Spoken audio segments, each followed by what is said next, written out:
All right, so we've been doing lots of work with systems of equations.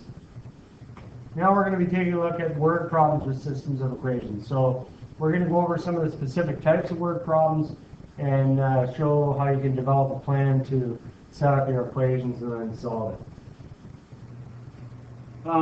So for all the problems that we're looking at, you have to decide what the unknown quantities are. And there's always two of them, just like finding a point of intersection. Declare your variables either with a let statement or a chart, and then use information in the question to come up with two equations using the two unknown quantities. You can see my pumpkin pie there. Hope you have a good Halloween. So I'm not going to read through all these steps, but you can organize your solution to these word problems into these areas. So given, required, analysis, solution, and statement. So you can read through that on your own, but we're going to look at some examples here where we use those steps. So the first type of problem we're going to look at is when you have number relationships. So two integers have a sum of 18. 3 times the larger number is 2 less than 4 times the smaller number. What are the integers? So given information, we're given that the two integers have a sum of 18. And we also know that 3 times the larger is 2 less than 4 times the smaller. And we are required to find the two integers.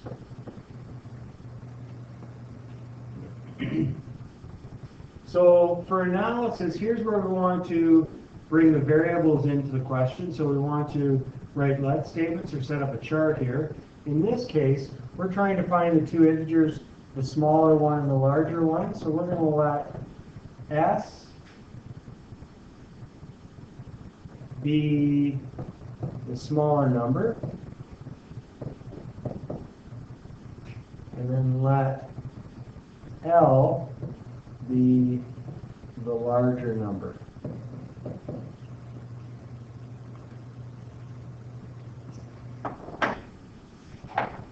And so now, as part of the analysis, we're going to write the equations here. So one of the things we know is that the two integers have a sum of 18. So if we're saying that S is the smaller integer, L is the larger integer, then the smaller integer plus the larger integer is equal to 18. So that gives us equation number 1. We also know that 3 times the larger one, so 3L, is, and when we have the word is, that's the same as equals in that. Now it says is 2 less than 4 times the smaller number. So if I have 4 times the smaller number, I want 2 less than that.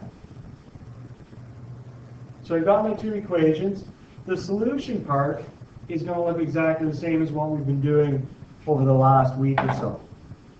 So down here, I'm going to say in equation 1, S equals 18 minus L. And then I'm going to sub that into the other equation, which is equation 2. So equation 2 is now going to look like 3L equals, and then I'm going to replace the S with 18 minus L. So it's going to be 4 times 18 minus L minus 2. So now I have to clean things up here. I need to remember to multiply the 4 inside that bracket. So it's going to be 3L equals, what do we got there? 72 minus 4L, and then minus 2. I'll collect the L's on the same side. And then we add just the numbers on the right. So we end up with 10L equals 70. So that means that L is equal to 10.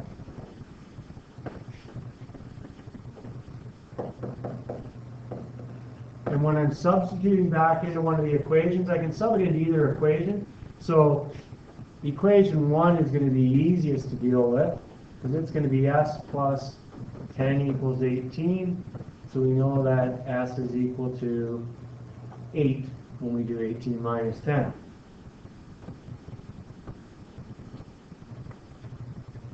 All right, and we can always check our answers at this point. So we'd said in the question that the sum of the two integers is 18, and 10 and 8 add to 18.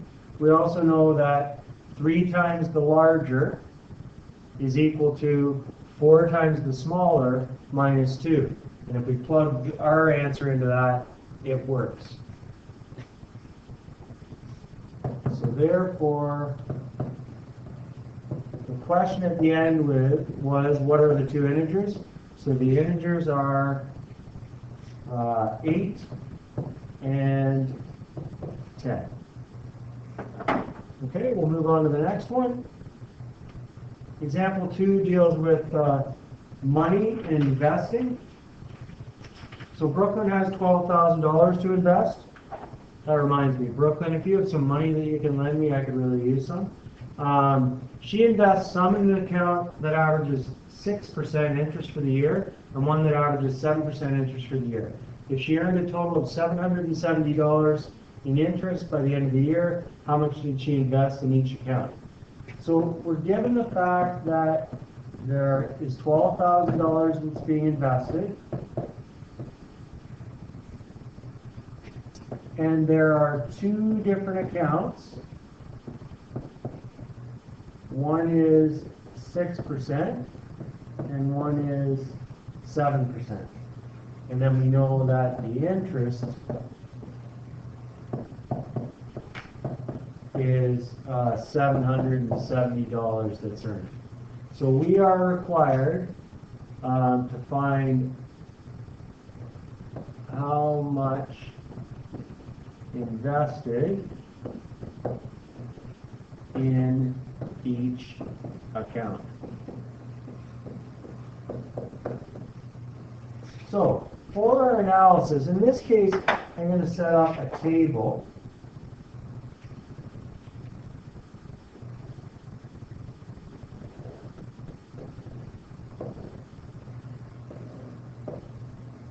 Okay, in my table, across the top,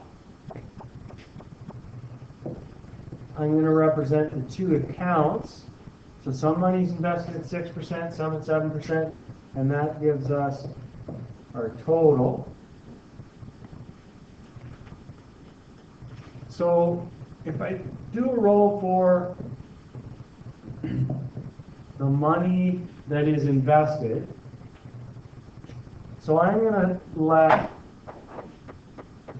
X be the amount invested at 6%, and Y is going to be the amount invested at 7%. So this takes the place of the let statements in the last question, and we know that the total amount invested has to be $12,000. The second row that we need to fill in is the interest. Well, we know that the total amount of interest that's earned is $770, but we don't know how much is interest is gained at 6% and how much at 7%. But here's what we do know. If I wanted to calculate the amount of interest, I would change 6% to a decimal, so 0.06, and I would multiply that by the amount invested, which in this case is just X. The other one at 7% is going to look like 0.07, and I'm multiplying that by Y. So 0.07 times Y. So when I jump down to my solution section, I now have, so I'm taking everything in green there to write my equations. So I've got the amount invested at 6% and the amount invested at 7% has to add up to the 12,000. And we know that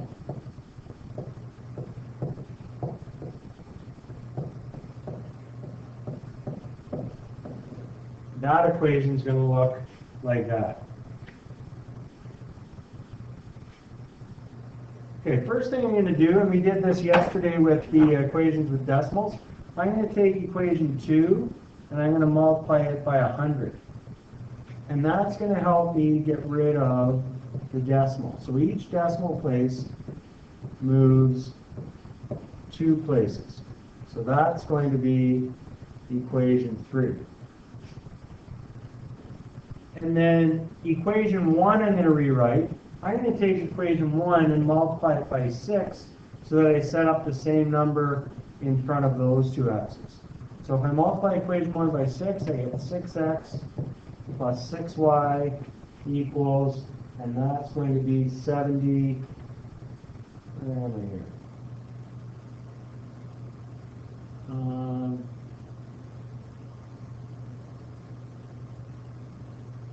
Okay, so I made an error. I see what I did wrong. I'd like to say I did that on purpose to make you guys feel better when you guys make mistakes, but that's not the case. So that is 770. So this number here is going to be 77,000. And I'll add 2 zeros there because I'm multiplying by 100. So 700 and what am I done here?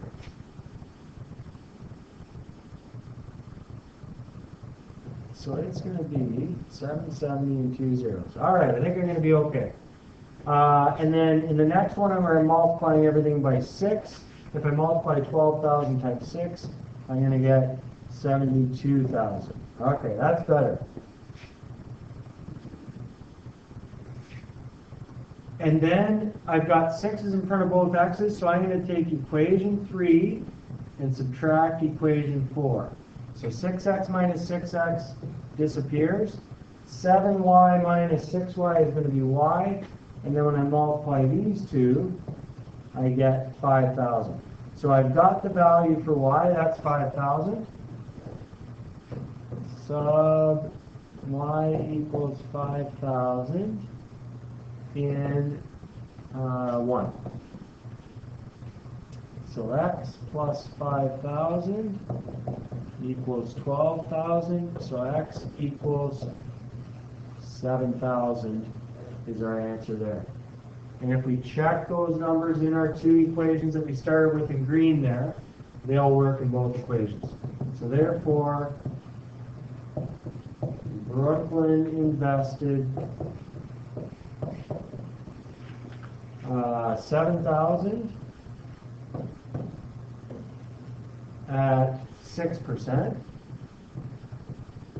and 5,000 at 7%. Okay? One more type of problem we're going to take a look at today. This is a mixture problem. So Mr. Van Haften needs 200 milliliters of a solution that is 48% isopropyl alcohol for an upcoming experiment. Isopropyl alcohol can be bought in a 40% solution or a 60% solution, and Mr. Van Haften has lots of each. How much of each should he mix together to get the right amount for this experiment? So given I've got two solutions, one's 40% and one's 60%, and I'm trying to figure out how much of each solution makes 200 milliliters of 48%. So for this one here, for the mixture problem, I'm going to set up a table as well.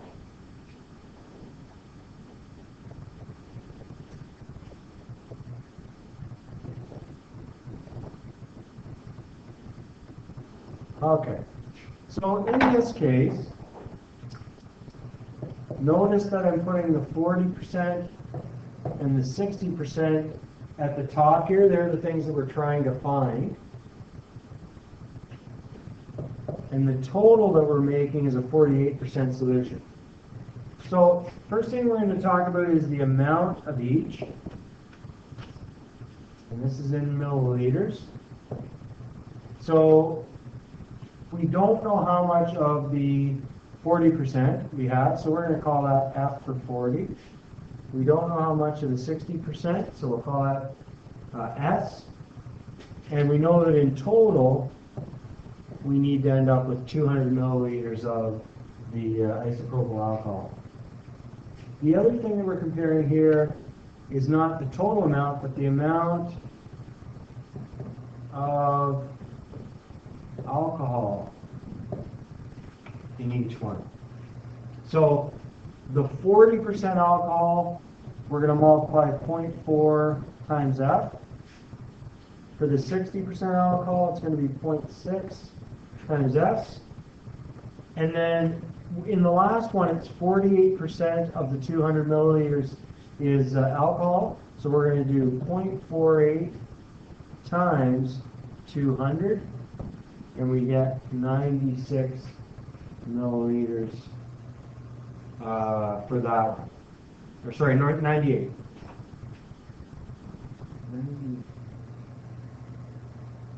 Pause 1 second. All right, so I've got my two equations written here from my table up above.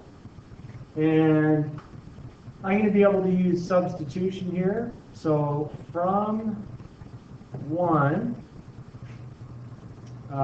F equals 200 minus S. And I'm going to sub that into equation 2. So in equation 2, I've got 0.4 times 200 minus S. And then plus 0.6S equals 96. So this is going to give me 80 minus 0.4S plus 0.6S equals 96. So I end up with 0.2S equals 16. So S equals S equals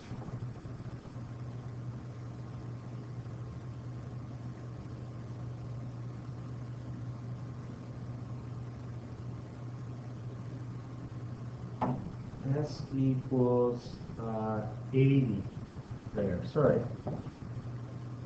So when I divide 16 by 0.2, I'm going to get S equals 80.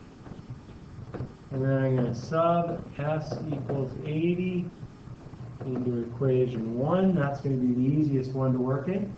So S is going to equal 200.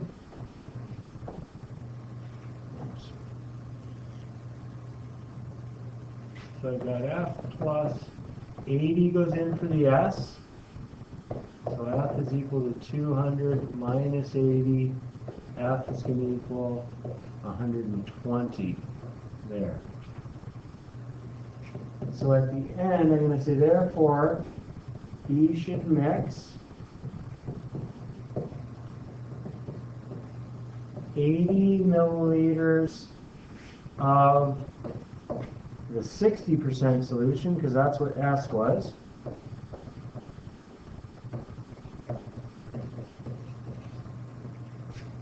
with 120 milliliters of 40% solution.